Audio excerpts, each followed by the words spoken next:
തെരഞ്ഞെടുപ്പ് ഫലം വന്നിട്ടും വടകരയിൽ രാഷ്ട്രീയ പോര് മുറുകുകയാണ്. വടകരയിലെ കാഫിർ പരാമർശ കേസ് സ്വതന്ത്ര ഏജൻസിയെ കൊണ്ട് അന്വേഷിക്കണമെന്ന ആവശ്യവുമായി പ്രതിപക്ഷ കക്ഷികൾ കഴിഞ്ഞ ദിവസം രംഗത്ത് വന്നിരുന്നു. ഇതോടെ പ്രതിരോധത്തിലായിരിക്കുകയാണ് CPM. കാഫിർ പരാമർശത്തിൽ യൂത്ത് ലീഗ് നേതാവിനെ പ്രഥമദൃഷ്ടിയാ പങ്കില്ലെന്ന് കഴിഞ്ഞ ദിവസം സർക്കാർ ഹൈക്കോടതിയിൽ അറിയിച്ചിരുന്നു. ഇതോടെയാണ് CPM-നെതിരെ പ്രതിപക്ഷ കക്ഷികൾ രംഗത്തെത്തിയത്.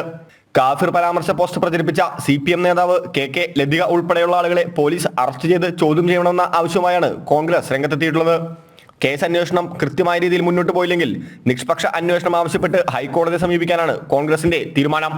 ഞാൻ പറഞ്ഞ യഥാർത്ഥ ആളുകളെ കൊണ്ടുവന്ന് അടുത്ത ഞങ്ങളുടെ പോരാട്ടം പോലീസ് ചെയ്യുന്നില്ലെങ്കിൽ അത് പ്രത്യേക ഏജൻസിയെ ഏൽപ്പിക്കാനുള്ള നീക്കത്തിലേക്ക് ഞങ്ങൾ തുടക്കത്തിലേ പറഞ്ഞു. തെരഞ്ഞെടുപ്പിൽ തോൽക്കും, അതിൽ വിജയിക്കും. തീർച്ചയായിട്ടും ഇത് അപകടകരമായ ഈ പ്രചരണം നടത്തിയ പ്രതികളെ നിയമത്തിന്റെ മുമ്പിൽ സമൂഹം കൊണ്ടുവരുന്ന പോരാട്ടമായി കോൺഗ്രസ് അടുത്തത് ഇതിൽ കൃത്യമായി നടന്ന നടപടിയില്ലെങ്കിൽ പ്രത്യേക ഏജൻസിയെ വെച്ച് അന്വേഷിക്കണമെന്ന് ആവശ്യപ്പെട്ടുകൊണ്ട് ഹൈക്കോടതി. അത് ഏത് തരത്തിലുള്ള അന്വേഷണമാണ്?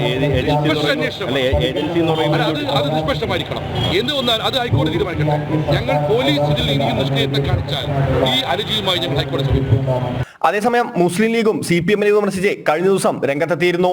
ജനങ്ങളോട് ശരിയായ രാഷ്ട്രീയം പറയാനില്ലാതിരിക്കുമ്പോൾ തിരഞ്ഞെടുപ്പിൽ ജയിക്കാൻ പല കുതന്ത്രങ്ങളും പുറത്തെടുക്കുന്നത് CPM-ന്റെ സ്ഥിരം ശൈലിയാണെന്നും വടകരയിൽ ഷാഫി പറമ്പിലിനെതിരെ വ്യാജ കാഫിർ സ്ക്രീൻഷോട്ട് വന്നത് ഇതിന്റെ ഉദാഹരണമാണെന്നാണ് സാദിഖ് അലി തങ്ങൾ പറഞ്ഞത്.